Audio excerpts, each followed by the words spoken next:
ఇక Osmania arts college దగ్గరకు వచ్చిన తొలి ముఖ్యమంత్రిగా రేవంత్ రెడ్డి రికార్డు సృష్టించారని కాంగ్రెస్ ఎమ్మెల్సీ అద్దంకి దయాకర్ అన్నారు. ఓయూకు రేవంత్ రెడ్డి రావడం తట్టుకోలేక కొందరు డిస్టర్బ్ చేసే ప్రయత్నం చేస్తున్నారని విమర్శించారు. తమను గద్దె దించారని ఓయూ విద్యార్థులపై బీఆర్ఎస్ నేతలకు అక్కసు ఉందని ఆరోపించారు దయాకర్.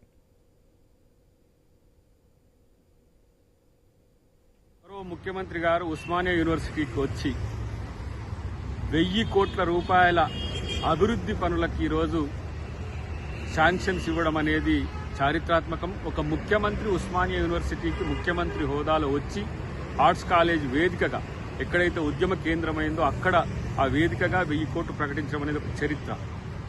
అది చూసి తట్టుకోలేక జీర్ణించుకోలేక కొన్ని పార్టీల వ్యక్తులు ఈరోజు చేస్తున్న ఏదైతే ప్రచారము లేదంటే గందరగోళం చూస్తుంటే నవ్వు వస్తుంది.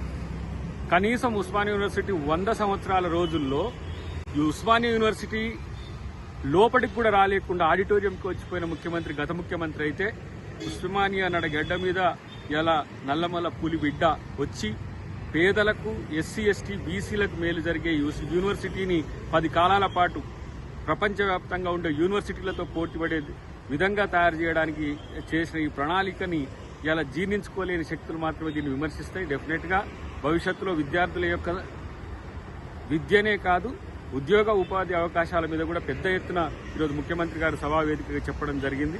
కాబట్టి ఈ జీర్ణించుకోలేని తట్టుకోలేని శక్తుల పట్ల విద్యార్థులు ప్రజలు అప్రమత్తంగా ఉండాల్సిన అవసరం ఉంది.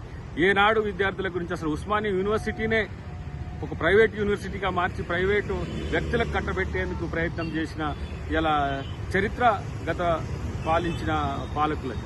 కాబట్టి ఇలా ఉస్మానియా యూనివర్సిటీని కాపాడుకోవడం ప్రభుత్వానికి ఎంత బాధ్యతో విద్యార్థులు కూడా అంతే బాధ్యత. దానికి సంబంధించి ఈరోజు ప్రభుత్వం తీసుకున్న నిర్ణయం చాలా పెద్ద ఎత్తున మనం ఆహ్వానించాల్సిన అవసరం ఉంది, స్వాగతించాల్సిన అవసరం ఉందని చెప్పి తెలియజేస్తూ